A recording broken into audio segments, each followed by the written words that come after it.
जैसा कि आप जानते हैं कि अभी हाल ही में बीपीएससी ने टीआरई 3 का रिजल्ट जारी किया और टीआरई 3 का रिजल्ट जो है 87,774 पदों के सापेक्ष में जारी किया गया, जिसमें 21,166 शिक्षकों के पद रिक्त रह गए।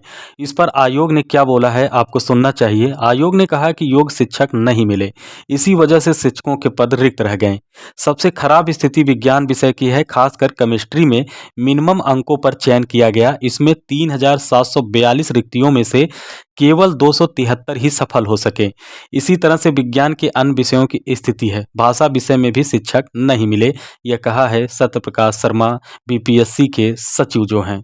अब आइए आपको पूरी खबर बता देते हैं। बिहार सरकार विद्यालयों में शिक्षकों की नियुक्ति के लिए पिटारा खोले हुए है, पर योग्य शिक्षक नहीं मिल रहे। इस बार तीसरे चरण में बीपीएससी ने 87,774 पदों पर नियुक्ति के लिए विज्ञापन निकाला था, पर तीसरे चरण में 66,608 शिक्षक अंतिम रूप से ही चयनित हो सके। शेष जो है 21,166 शिक्षकों के पद रिक्त रह गए। इसमें भी सैकड़ों ऐसे शिक्षक हैं जो पहले से भी प्राथमिक से उच्च माध्यमिक में चयनित हैं। ऐसी स्थिति में चौथे चरण में शिक्षकों की जो रिक्तियां हैं वो अच्छी खासी हो सकती हैं। पहले ही 21,000 से अधिक रिक्तियां बची हैं। सरकार जिलावार रिक्तियां फिर से नियोजन इकाइयों से लेगी। इसका आकलन के बाद विद्यालयों में पदों में शिक्षकों के पद को सृजित करेगी। ऐसी उम्मीद की जा रही है कि चौथे चरण में जो है 50,000 से अधिक रिक्तियां आएंगी। विद्यालयों में शिक्षकों की नियुक्ति के लिए कई विषयों में योग्य शिक्षक ही नहीं मिल रहे। इसमें खासकर विज्ञान विषय में माध्यमिक और उच्च माध्यमिक में कम शिक्षक मिले हैं। इसके अलावा भाषा के कई विषयों में शिक्षक नहीं मिले। एससी एसटी दिव्यांग कोटे में शिक्षक कम मिल रहे हैं, इनकी सीटें खाली रह जा रही हैं। इसके अलावा विज्ञान और भाषा विषय में समान श्रेणी से लेकर प्रत्येक श्रेणी में योग्य उम्मीदवार सीट से कम मिले हैं। उच्च माध्यमिक में विज्ञान विषय को देखा जाए तो वनस्पति शास्त्र में 1485 रिक्तियों के विरुद्ध 566, जंतु विज्ञान में 777 रिक्तियों के विरुद्ध 625 सफल हुए। भौतिक विषय में 1961 रिक्तियों में एक गुना अभ्यर्थी 441 सफल हो सके। इसके अलावा गणित विषय में 1220 रिक्तियों में से 779 को सफलता मिली। सबसे कम रिजल्ट रसायन शास्त्र में हुआ है, जिसमें 3,742 में से 273 ही सफल हो सके हैं। आइए बात कर लेते हैं दूसरी खबर की। दूसरी खबर है रांची से। राज्य सरकार शिक्षकों की नियुक्ति नियमावली और स्थानांतरण नियमावली में बदलाव करने जा रही है।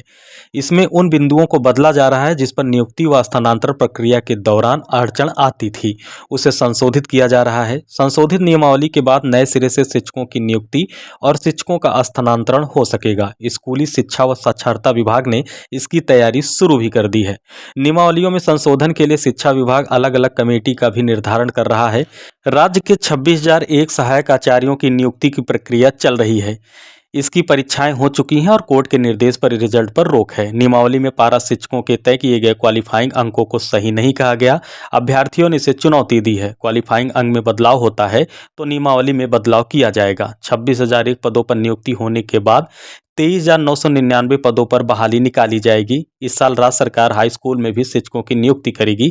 इसके लिए भी रिक्तियां जुटाने की कार्रवाई शुरू कर दी गई है। साथ ही साथ एक बड़े बदलाव और किए जाएंगे झारखंड में। झारखंड शिक्षक पात्रता परीक्षा नियमावली में भी फिर नियम बदलेंगे। राज्य सरकार ने हर विषय के लिए जो है 40% अंक लाना अनिवार्य कर दिया था। अब इसे बदलकर पूर्व की तरह किया जाएगा। इसमें अनुसूचित जनजाति और पिछड़ा वर्ग के अभ्यर्थियों को 52% अंक और समान वर्ग के अभ्यर्थियों को 60% अंक लाना होगा। झारखंड में 2013 और 2016 में शिक्षक पात्रता परीक्षा हुई थी। इसके बाद 2024 में शिक्षक पात्रता परीक्षा के लिए आवेदन तो लिए गए हैं, लेकिन परीक्षा अभी नहीं हो सकी है। लगातार अपडेट के लिए आप चैनल पर बने रहें। यदि चैनल पर नए हैं तो चैनल को सब्सक्राइब करना ना भूलें। धन्यवाद।